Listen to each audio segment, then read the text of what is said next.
Hello, welcome to all in study time channel. अभी हम जो है वो कुछ बहुत ही इम्पॉर्टेंट कंसेप्ट जो है वो सीडीपी के डिस्कस करने जा रहे हैं। ठीक है, कल आपका जो है वो सीटेट का पेपर है, तो इसमें ये बहुत ही इम्पॉर्टेंट जो है वो कंसेप्ट में लेके आया हूँ, जो कि आपके एग्ज़ाम में जो है वो कल पूछे जाने की जो है वो पॉसिबिलिटी है। ठीक है, तो ज़रूर एक बार जो है ये वीडियो देख के आप जाएँ। तो चलिए स्टार्ट करते हैं ज़्यादा टाइम ना वेस्ट करते हुए। फर्स्ट हमारा कंसेप्ट आता है कि ग्रोथ एंड डेवलपमेंट। ठीक है, और ग्रोथ एंड डेवलपमेंट की अगर हम बात करें तो ग्रोथ जो है वो हमारा क्वांटिटेटिव है और डेवलपमेंट जो है वो हमारा क्वांटिटेटिव प्लस क्वालिटेटिव है। ठीक है, तो विकास एक ऐसी प्रक्रिया है जो बोलते सतत चलती रहती है। ऐसे ऐसे क्वेश्चन इस तरह से पूछे जाएंगे। तो ये कंटिन्यूस प्रोसेस है डेवलपमेंट जो है, और जिसमें गुणात्मक परिवर्तन तथा परिमाणात्मक परिवर्तन जो है वो दोनों शामिल होते हैं। ठीक है, अब वृद्धि जो है, ग्रोथ जो है वो जिसमें आपका इसमें ये बताया है कि मेच्योरिटी के बाद जो है वो रुक जाती है। ठीक है, ये याद रखना है, यहाँ से ये ऐसा पूछा जा सकता है। और विकास जो है वो गर्भ से कब्र तक जो है वो बॉम टू टॉम जो है वो चलता रहता है। ठीक है, तो विकास जो है वो क्वांटिटेटिव प्लस क्वालिटेटिव दोनों ही है। गुणात्मक परिवर्तन की अगर हम बात करें, थोड़ा सा जल्दी डिस्कस करेंगे। क्वालिटेटिव चेंजेस की बात करें तो कार्यशैली, वे ऑफ डूइंग समथिंग, मतलब कि कुछ करने की जो है वो आपका वे जो है, कार्यक्षमता, एबिलिटी टू डू समथिंग हो गया, एंड इमोशनल अंडरस्टैंडिंग, तो वो आपका जो है वो क्वालिटेटिव जो है वो चेंजेस आएंगे। ठीक है, और क्वांटिटेटिव चेंजेस की बात करें, जैसे हाइट का बढ़ना, वेट का बढ़ना, शेप वगैरह, ये सारा जो है वो क्वांटिटेटिव होंगे। The development changes are progressive orderly sequential. जो डेवलपमेंट चेंजेस होते हैं वो प्रोग्रेसिव होते हैं, ऑर्डरली होते हैं एंड सीक्वेंशियल होते हैं। ठीक है, तो ये आपको याद रखना है। बाकी हिंदी में भी आप देख सकते हैं। विकास जो है वो आपका शारीरिक विकास होता है, ज्ञान संबंधी मानसिक विकास होता है, संज्ञानात्मक होता है, सामाजिक होता है और सांवेगिक होता है। मतलब कि 4 टाइप का है। One is physical development, emotional development, cognitive development and social development, तो ये याद रखना है। ठीक है, तो इस तरह से आप जो है वो पीसीएसई से भी याद रख सकते हैं। Broad domains of development, physical development, cognitive development, social development and emotional development. Clear. Next बात करें तो हमारा आता है फिजिकल डेवलपमेंट। फिजिकल डेवलपमेंट में जो है वो हमारा हाइट, वेट और साइज वगैरह जो है, शेप वगैरह, ये आ जाएगा। ठीक है, नेक्स्ट आता है मोटर डेवलपमेंट। इसमें जो है वो मोटर डेवलपमेंट की बात करें तो स्पीड, एक्यूरेसी एंड प्रिसीजन आएगा। गति संबंध पक्ष जो शारीरिक विकास से संबंधित होता है। ग्रॉस मोटर स्किल्स होती है और फाइन मोटर स्किल्स होती है। अब इसमें ये पूछा जा सकता है ग्रॉस मोटर स्किल्स कौन सी होती है और फाइन मोटर स्किल्स कौन सी होती है। तो जो मस्कल से आर्म्स वगैरह, लेग्स वगैरह, इससे रिलेटेड जो आएंगी वो आपकी ग्रॉस मोटर स्किल्स आएंगी। एंड फाइन मोटर में जो है वो मस्कल्स, आंखों की मांसपेशियाँ, ठीक है, हाथ की, ये सारा जो है वो ग्रॉस टू फाइन डेवलपमेंट जो है वो होता है। क्लियर। नेक्स्ट बात करें gross motor, gross motor, fine motor हो गया। ग्रॉस मोटर स्किल्स की बात करें तो घुटनों के, जैसे हम बात कर सकते हैं कि घुटनों के बल चलना, ठीक है, खड़े होकर चलना, दौड़ना हो गया, कूदना, वॉकिंग, रनिंग, जंपिंग, ये याद रखना है, ऐसा पूछा जा सकता है। फाइन मोटर जो है वो उंगली और अंगूठे के जरिए कुछ उठाना हो गया, ठीक है, और रेत में पैरों की उंगलियां घुमाना, ड्राइंग, पेंटिंग, राइटिंग, ये सारा जो है वो आपका फाइन मोटर स्किल्स में आएगा। नेक्स्ट आता है कॉग्निटिव डेवलपमेंट।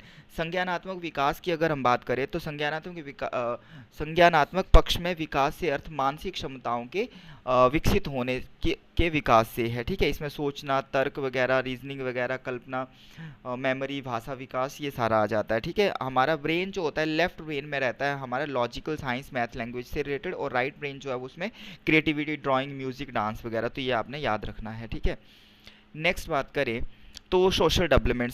सोशल डेवलपमेंट जो है वो हमारी समाज में होगी। समाज में डेवलपमेंट की बात करें, इस तरह से बच्चे पीर ग्रुप में जो है वो खेल रहे हैं, एक्टिविटीज़ कर रहे हैं, तो समाज के अंतर्गत निहित नियमों का अनुपालन करना हो गया। The process of learning, adaptation and instilling, internalizing the values, norms and socially approved ways of behavior is known as socialization. Socialization is a lifelong process है, ये starting from the infancy to death तक ये चलती रहती है। ठीक है, तो ये भी याद रखने वाली बात है, यहाँ से भी क्वेश्चन बन सकता है। इमोशनल डेवलपमेंट नेक्स्ट है। इमोशनल डेवलपमेंट की बात करें तो रैथस के अनुसार जो है वो बोलते हैं जो संवेग है, इमोशन जो है हमारा भावना जो है, जो हमारे अंदर रंग भरती है। Emotion colour are lifes. ठीक है, तो इस तरह से आप देख सकते हैं emotional development is about knowing and managing your emotions. आपके इमोशंस के बारे में जानना, उसके बारे में जो है वो मैनेज करना उनको। Emotions and cognitive are inter related है। ये कॉग्निशन और इमोशन जो है वो इंटर रिलेटेड है, ये भी क्वेश्चन बन सकता है। ठीक है, नेक्स्ट है ग्रोथ। ग्रोथ की अगर हम बात करें तो ये विकास का एक छोटा हिस्सा होता है ग्रोथ जो है, और विकास जो है वो बड़ा है, डेवलपमेंट बड़ा है। मेचोरिटी भी विकास का ही एक डोमेन हिस्सा होता है। परिपक्वता जो है वो आनुवांशिकता से संबंधित होती है। परिपक्वता जो है वो highly related with the hereditary होती है। क्वेश्चन बन सकता है ग्रोथ में जो है वो क्वांटिटेटिव चेंजेस जो है वो आते हैं, और विकास में जो है वो आपके क्वांटिटेटिव प्लस क्वालिटेटिव दोनों आते हैं डेवलपमेंट में। क्लियर। नेक्स्ट आता है क्वांटिटेटिव स्ट्रक्चर चेंजेस। इसमें क्वांटिटेटिव स्ट्रक्चर चेंजेस में मोटा होना, पतला होना, लंबा आकार बढ़ना, छोटा बड़ा, ये सारा जो है वो क्वांटिटेटिव है, ये आपको पता है, ठीक है। जो वृद्धि में जो है वो आपका आता है। और विकास जो है वो हमारा बॉम टू टूम चलता है, मतलब कि आपका गर्भ से कब्र तक चलता है। एंड वृद्धि को जो है वो हम यूनिट केजी इंचेज सेंटीमीटर इसमें जो है वो हम मेज़र कर सकते हैं, बट विकास जो है उसको मापा विकास के हर पहलू को जो है वो नहीं मापा जा सकता इससे, ठीक है। विकास का केवल आकलन असेसमेंट किया जा सकता है, ठीक है। और नेक्स्ट हम देखते हैं वृद्धि ग्रोथ। मात्रात्मक या आपका परिणाम जो है वो परिमाणात्मक परिवर्तन होता है, मतलब स्ट्रक्चरल एंड क्वांटिटेटिव होता है, ठीक है, नॉट क्वालिटेटिव। वृद्धि सामान्यतः शारीरिक परिवर्तनों से संबंधित होती है। वृद्धि का मापन सही से किया जा सकता है, तो ये सारी चीज़ें जो है वो आपका ग्रोथ में आएंगी। नेक्स्ट आता है आपका stages of development. Stages of development की अगर हम बात करें तो हमारी फर्स्ट इन्फेंसी आती है, 0 to 2 वर्ष आती है, और अर्ली चाइल्डहुड आती है 2 to 6 ईयर। लेटर चाइल्डहुड की बात करें तो 6 to 12 ईयर। एडोलसेंस आपका 12 से 18, ठीक है। WHO का मानना है कि 10 से 19 वर्ष की आयु के जो किशोर वर्ग होते हैं वो इसके अंतर्गत आते हैं।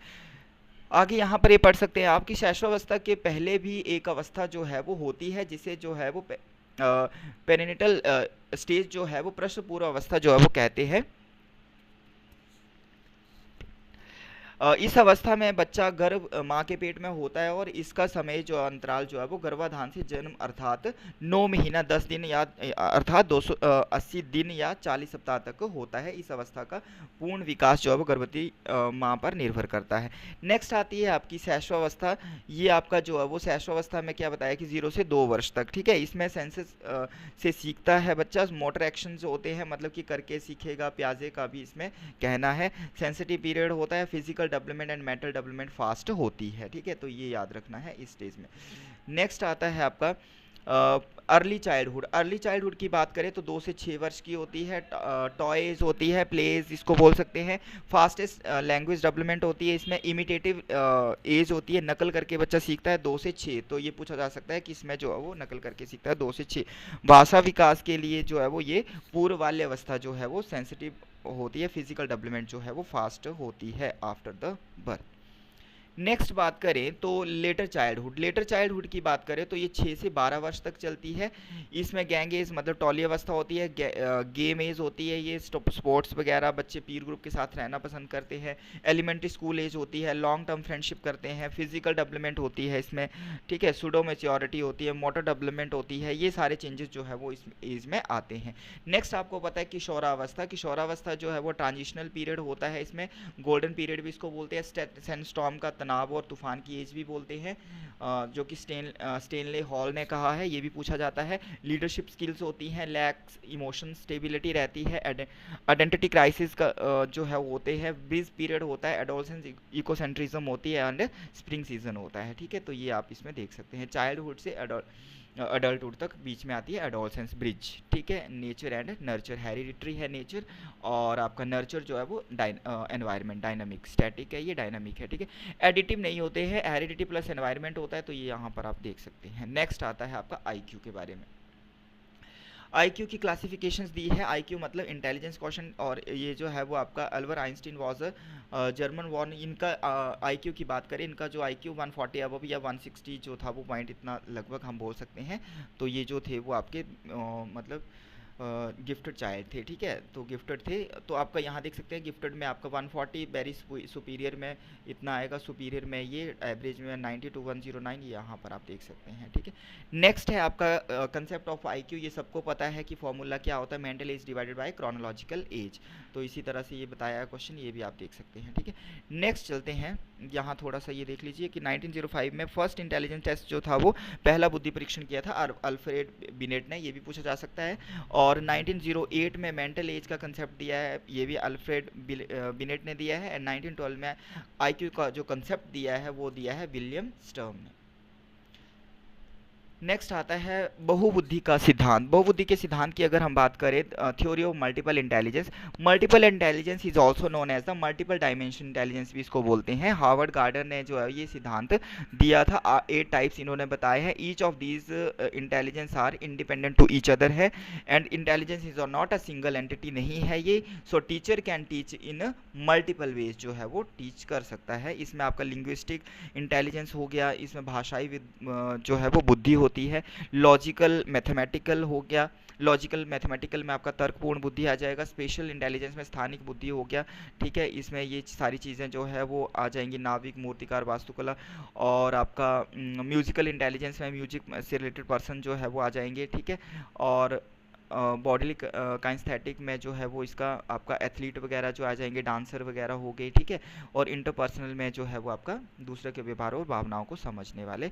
इंट्रापर्सनल में आपका जो है वो खुद से रिलेटेड हो गया, सेल्फ से रिलेटेड, ठीक है। And next is the naturalistic, तो प्राकृतिक बुद्धि से related, sensitivity to the features of the natural world. तो ये सारी चीज़ें आएंगी।